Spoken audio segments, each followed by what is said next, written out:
ప్రభునందు ప్రియులారా, మీ అందరికీ ప్రభువైన యేసుక్రీస్తు నామమున శుభములు. వేదాంత శాస్త్రము అనే కార్యక్రమానికి మరోసారి మిమ్మల్ని అందరినీ ప్రేమతో ఆహ్వానించుచున్నాను. వేదాంత శాస్త్రము అనగా దేవునిని గురించి అధ్యయనం చేయుట. నేటి నుండి క్రీస్తు దైవత్వాన్ని గురించి మనం ధ్యానం చేయబోతున్నాం. నేటి దినాల్లో కొన్ని సిద్ధాంతాలు, కొన్ని సంఘాలు క్రీస్తు దైవత్వంపై దాడి చేస్తూ ఉన్నాయి. ముఖ్యంగా మనలిస్టులు, రసెలైట్లు క్రీస్తు దైవత్వంపై దాడి చేస్తూ ఉంటారు. ఇలాంటి సిద్ధాంతాలను మనము నమ్మకూడదు, వాటికి దూరంగా ఉండాలి. ఎందుకంటే ఇవి బైబిల్ వ్యతిరేక సిద్ధాంతాలు. నేటి నుండి క్రీస్తు దైవత్వపు కారణాలను కొన్నింటిని బైబిల్లో నుండి మనం చూడబోతున్నాం. క్రీస్తు యొక్క దైవత్వానికి గల మొదటి కారణము, యేసుక్రీస్తు తనను తాను ప్రభువుగా చెప్పుకున్నారు.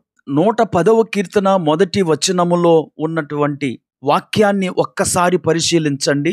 ప్రభువు నా ప్రభువుతో సెలవిచ్చిన వాక్కు, నేను నీ శత్రువులను నీ పాదములకు పీఠముగా చేయు వరకు నా కుడి పార్శ్వమున కూర్చుండుము. కీర్తనలోని ఈ ప్రవచనాన్ని పరిశుద్ధాత్మ చేత నింపబడిన మొదటి దినాన అపోస్తులైన పేతురు తన ప్రసంగములో ఉటంకించారు.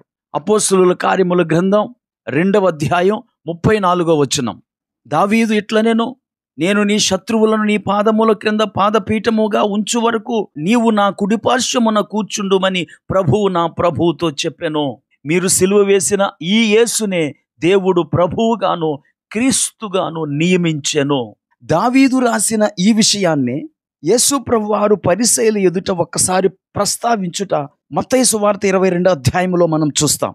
తన దగ్గరున్న పరిసయ్యులను యేసు ప్రభువారు క్రీస్తును గురించి మీకేమి తోచుచున్నది అని అడిగాడు. అప్పుడు వారు క్రీస్తును దావీదు కుమారుడిగా చెప్పారు. అప్పుడు దేవుడు దావీదు ఆయనను ప్రభువు అని పిలిచినప్పుడు ఆయన దావీదు కుమారుడు ఎట్లా అవుతాడు అని ప్రశ్నించాడు. ఈ సందర్భములో యేసు ప్రభువారు తనను తాను ప్రభువుగా ప్రకటించుకున్నారు. ఇదే విషయము మనము మార్కు సువార్త 12వ అధ్యాయములోను, అలాగే లూకా సువార్త 20వ అధ్యాయములోను కూడా చూడగలం. ఈ మాటలు వింటున్న నా ప్రియ స్నేహితులారా, క్రీస్తును గురించి మీకేమి తోచుచున్నది? మన రక్షకుడైన క్రీస్తు ప్రభువులకు ప్రభువును, రాజులకు రాజునై ఉన్నాడు. ప్రియులారా, మన రక్షకుడైన క్రీస్తు ప్రభువై ఉన్నాడు అన్న విషయమును మనము నమ్మినప్పుడే, ఒప్పుకున్నప్పుడే మనము రక్షించబడతాం. రోమీలకు రాసిన పత్రిక 10వ అధ్యాయం 9వ వచనం చూడండి. యేసు ప్రభువు అని నీ నోటితో ఒప్పుకొని దేవుడు మృతులలో నుండి ఆయనను లేపెనని నీ హృదయమందు విశ్వసించిన ఎడల నీవు రక్షింపబడుదువు. క్రీస్తు దైవత్వాన్ని ఒప్పుకున్న వారే రక్షించబడతారు. అలాగే పేతురు కొర్నేలింటిలో చేసిన ప్రసంగంలో కూడా యేసుక్రీస్తు అందరికీ ప్రభువు అని గొంతెత్తి ప్రకటించాడు. అపోస్తుల కార్యముల గ్రంథం 10వ అధ్యాయం 36వ వచనం. యేసు ప్రభువారు తనను గురించి తాను ప్రభువుగా ఎప్పుడైనా ఒప్పుకున్నారా అని అడిగేవారు కొంతమంది ఉంటారు. దానికి జవాబు యోహాను సువార్త 13వ అధ్యాయము 13వ వచనములో మనము చూస్తాం. బోధకుడనియు ప్రభువనియు మీరు నన్ను పిలుచుచున్నారు, నేను బోధకుడను ప్రభువును గనుక మీరిట్లు పిలుచుట న్యాయమే. అంటే అపోస్తలులు యేసును బోధకునిగాను ప్రభువుగాను పిలిచారు. అలా పిలుచుట న్యాయమే అని యేసు చెబుతూ ఉన్నాడు.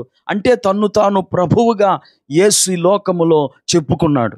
ప్రియులారా, ఈ మాటలన్నీ నేను ఎందుకు చెబుతున్నానంటే, మనము ఆయన దైవత్వం విషయంలో అనుమానము లేని వారముగా ఉండి ఆయనను ప్రభువులకు ప్రభువుగా అంగీకరించినప్పుడే మనము రక్షణలో ఎదగగలము. అంతేకాకుండా ఆయన నుండి అద్భుతాలను పొందుకోగలము.